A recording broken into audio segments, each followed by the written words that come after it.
And while we're on the topic of gatekeeping, all the people that gatekeep culture because it's cool to do so and it's trendy to be anti-racist on social media, those people are just as annoying to me as they are to you. But we're not talking about those people that gatekeep outwardly. There are a lot of people of color that gatekeep internally, and rightfully so. I've never once said that people are not allowed to consume Asian culture. I only express my frustrations with how people mismanage it. When people of color observe American history and the way that Americans treat people of color in our culture, when you constantly get assaulted, you get defensive, you don't get more open.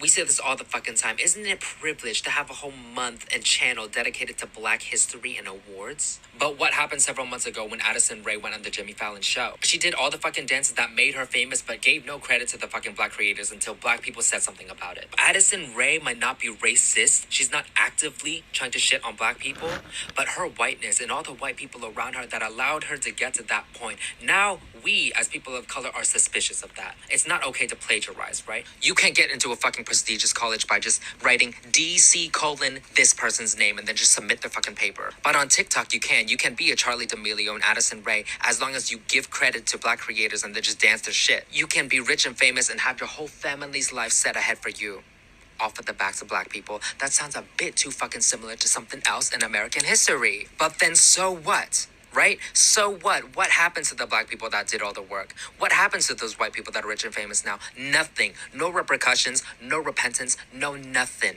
Gatekeeping is what happens, not as an active response, but as a reactionary response to how we, as a society, treat people of color and their culture. People of color do stand at the gate because we don't know if we should let you in. We don't know if you're an ally or an enemy. I don't know if you come up to me on the sidewalk and say ni hao if you're just trying to say hi or you're trying to be racist because I'm just another chink in your road space. No matter how much I gatekeep, you have your own individual autonomy. You can listen to K-pop and wear black hair all the fuck you want. Like sure, tattoo chicken noodle soup and Chinese on your fucking neck, see if I fucking care. But don't expect me to invite you to dim sum and hot pot next weekend. It shouldn't be our responsibility to gatekeep. It's your responsibility to be socially aware. When you constantly take from other people's cultures and you step on people's toes, they're not going to be happy with you and let you into their homes.